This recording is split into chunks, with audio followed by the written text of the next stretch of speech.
गरीब साध साध सब नेक हैं, आप अपनी ठोरे। जो सतलोक ले जाएंगे वो साधु कोई और।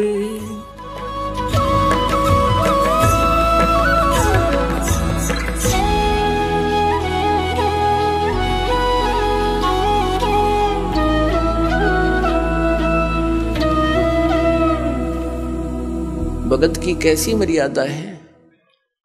भगत और जगत का आपस में मतभेद सदा से रहा है। इसका कारण क्या है?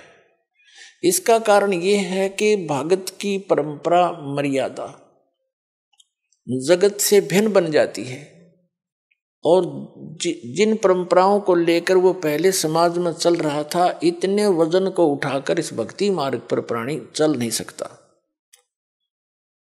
जैसे कोई यात्री है, यात्रा कर रहा है, वो पहले ही सोच लेता है आवश्यक वस्तुएं ही लेकर साथ चलूं, अधिक गठड़ी उठाने सफर नहीं कर पाऊंगा, उसको अंडरस्टूड होता है। तो वो ज्यादा नहीं बांधता, एक थैला छोटा सा काख में टांगा, आवश्यक वस्तु डाली और सफर पर चल पड़ता है।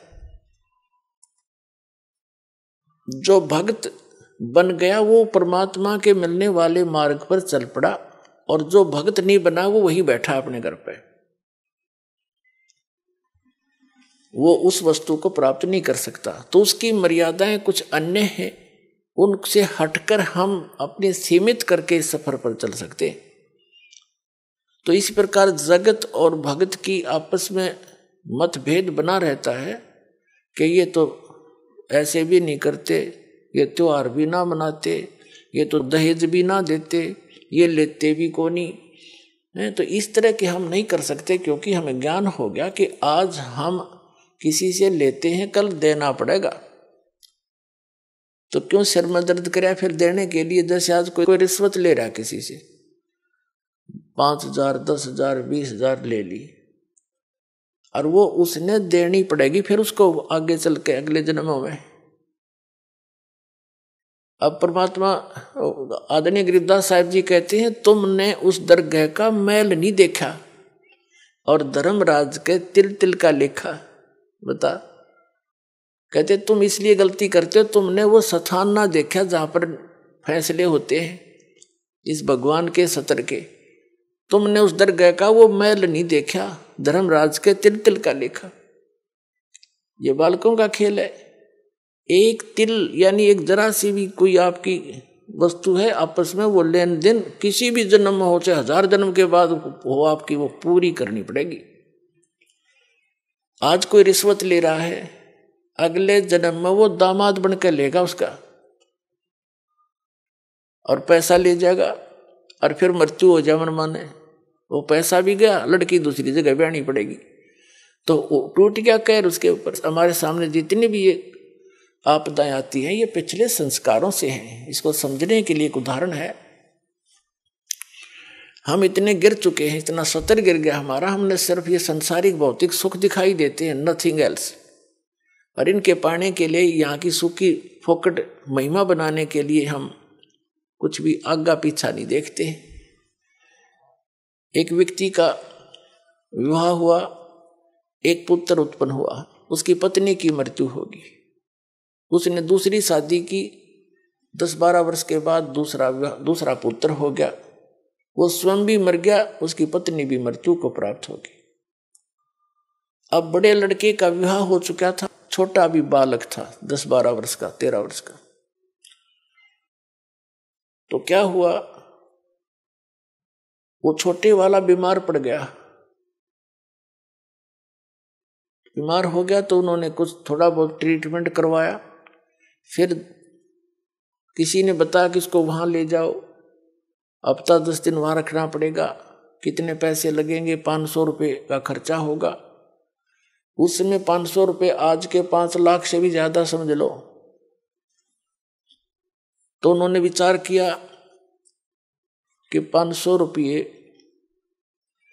वहां लगा देंगे, और फिर इसने ये मृत्यु को तो निकट है, ये मर जा तो बढ़िया, सारी संपत्ति इसकी हमारे नाम आवेगी, काम आवेगी।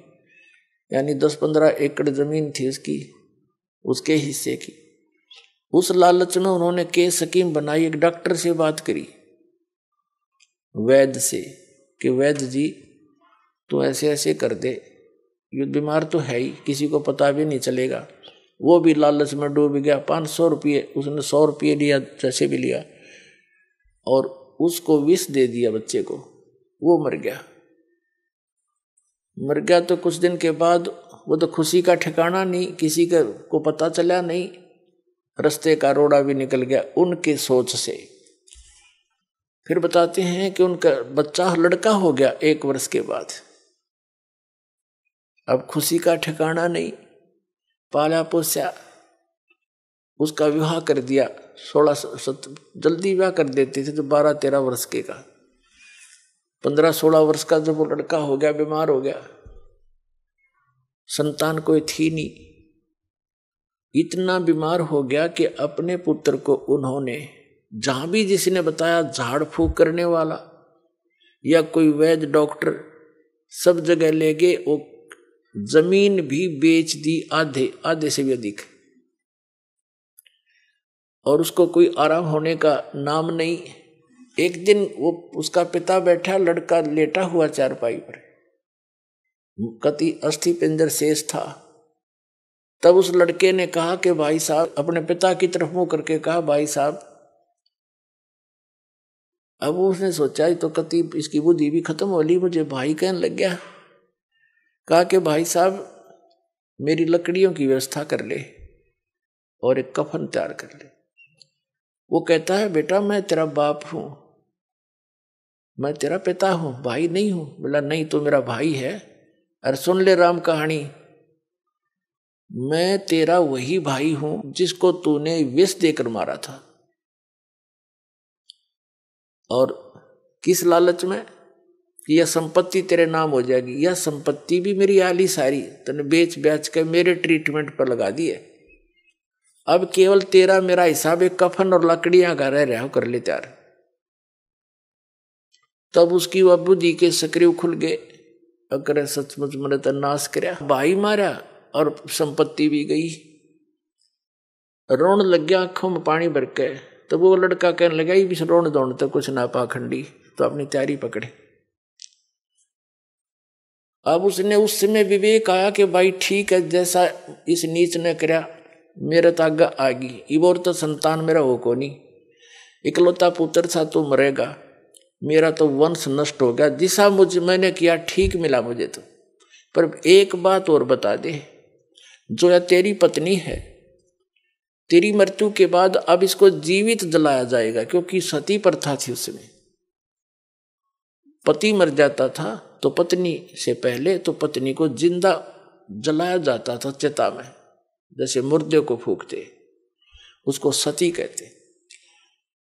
अब इसका क्या दोष, इसने अब इसको जिंदा जलाया जाएगा। तब उसने बताया कि वो डॉक्टर कहाँ है जिसने मुझे विष दिया था, वैद्य। उन्होंने बताया कि आपके 2-3 वर्ष के बाद उसकी मृत्यु हो गई थी। तो उस लड़के ने बताया कि ये वही है, ये डॉक्टर मेरी पत्नी, अब यो भी भोग लेगा अपने करे हुए को। तो पुण्यात्माओं, ये भले ही आपने कथा लगती हो, पर विधान है परमात्मा का। यो तुमने उस दरगाह का मैल नहीं देखा और धर्मराज के तिल तिल का लेखा, एक एक पाई पाई का हिसाब होगा वहां पर। तो इस प्रकार हमने परमात्मा पर विश्वास करके, और जो साधना दास बताता है इसको करके देखो, और फिर लाभ देखिए उस परम पिता के। आपकी किस्मत से न्यारे देने लगेगा आपने, आप सोच भी नहीं सकोगे भगवान, हम तो सुना करते भगवान ऐसा कर देता है, पर और आज हो रहे हैं हमारे साथ। आपके कई दिन में समझ में नहीं आओ यू हुआ कैसे, यू कार्य कदे सोच भी ना सकते, यू तो किसी तरह भी होने का नहीं था, और ऐसे कर देगा आसानी से, आप सोच भी नहीं सकते।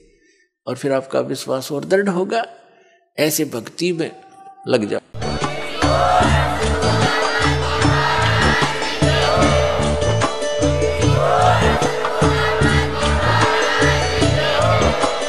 आप सुन रहे थे जगत गुरु तत्वदर्शी संत रामपाल जी महाराज जी के मंगल प्रवचन। अधिक जानकारी के लिए विजिट कीजिए हमारी वेबसाइट www.jagatgururampalji.org। संत रामपाल जी महाराज जी के शुभ आशीर्वाद से पूरे विश्व भर में 500 से भी ज्यादा नाम दीक्षा केंद्र हैं, जिन पर संत रामपाल जी महाराज जी द्वारा ऑनलाइन निशुल्क नाम दीक्षा दी जा रही है। अपने नजदीकी नाम दीक्षा केंद्र का पता करने के लिए संपर्क करें 8222880541।